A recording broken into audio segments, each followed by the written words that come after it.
Bismillahirrahmanirrahim. Assalamualaikum warahmatullahi wabarakatuh. Salam. Perkenalkan, kami dari kelompok 2 sediaan larutan teknologi sediaan cair kelas C di angkatan 2019 program studi S1 Farmasi. Adapun anggota kelompok 2 yaitu 1 Andi Risma Yulis, yang kedua Andi Sulfiati, yang ketiga Eka Kartini, yang keempat Iwi Saputri Utoyo, yang kelima Kartika Dewi, yang keenam Nurul Fatimah, dan yang terakhir adalah Siska Fisilianoya.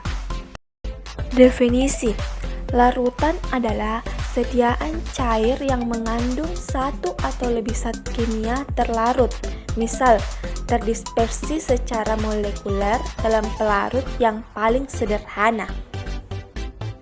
Selanjutnya, karakteristik sediaan larutan. Yang pertama, jernih atau transparan. Yang kedua, kadar bahan aktif sesuai kebutuhan. Yang ketiga, warna, bau, rasa, enak atau menarik. Yang keempat, mempunyai kekentalan yang cukup. Yang kelima, bahan obat yang stabilitas atau kelarutannya dipengaruhi pH atau rentang pH sempit, didapat pada pH tertentu. Yang keenam, mempunyai berat jenis tertentu atau sebagai penunjang mutu. Dan yang terakhir yaitu bebas dari kontaminasi mikroba. Selanjutnya yaitu spesifikasi sediaan. Spesifikasi sediaan ini terbagi menjadi 5. Pertama yaitu penetapan kadar bahan aktif sesuai sifat bahan dan hasil validasi metode. Kedua yaitu pH alat atau pH meter. Ketiga yaitu viskositas alat. Viskositas meter pemilihan jenis alat tergantung pada reologi sediaan. Keempat yaitu berat jenis dengan alat piknometer. Kelima yaitu organoleptis meliputi kejernihan, warna, bau, dan rasa. Prinsipnya yaitu pertama stabilitas atau stability, kedua keamanan atau safety, ketiga efektivitas atau effectivity, keempat aseptabilitas atau acceptability.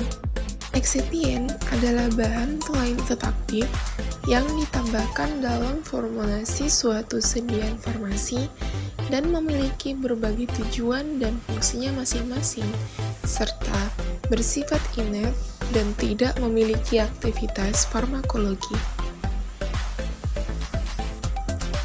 Excipient memiliki fungsi sebagai pelarut atau pembawa, meningkatkan kualitas fisik obat dengan mempengaruhi transportasi obat dalam tubuh, menjaga stabilitas sediaan, mengatur kelarutan dan bioavailabilitas, mencegah disosiasi zat aktif, hingga memperbaiki penampilan sediaan.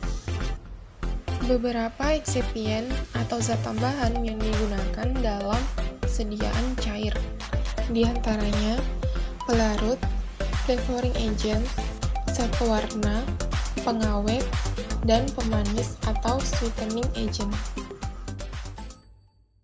Cara pembuatan sediaan larutan. Yang pertama yaitu zat-zat yang mudah larut dilarutkan dalam botol. Yang kedua, zat-zat yang agak sukar larut dilarutkan dengan pemanasan. Yang ketiga, masukkan zat padat yang akan dilarutkan dalam Erlenmeyer. Setelah itu, masukkan zat pelarutnya.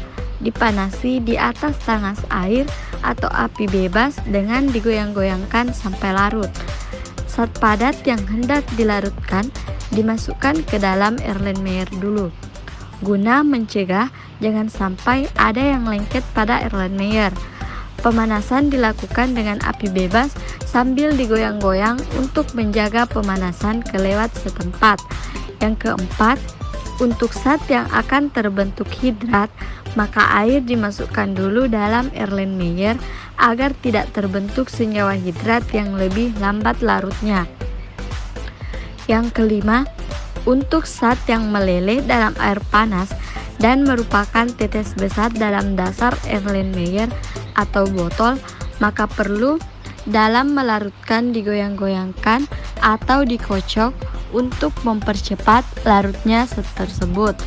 Yang keenam, zat-zat mudah terurai pada pemanasan tidak boleh dilarutkan dengan pemanasan atau dilarutkan secara dingin. Zat-zat yang mudah menguap dipanasi, dilarutkan dalam botol tertutup dan dipanaskan serendah-rendahnya sambil digoyang-goyangkan. Obat-obat keras harus dilarutkan tersendiri untuk meyakini apakah sudah larut semua.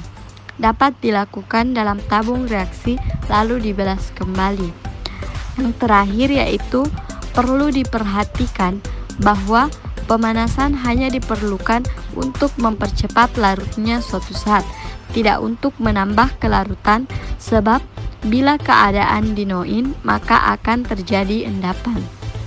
Selanjutnya, permasalahan terkait formulasi sediaan larutan.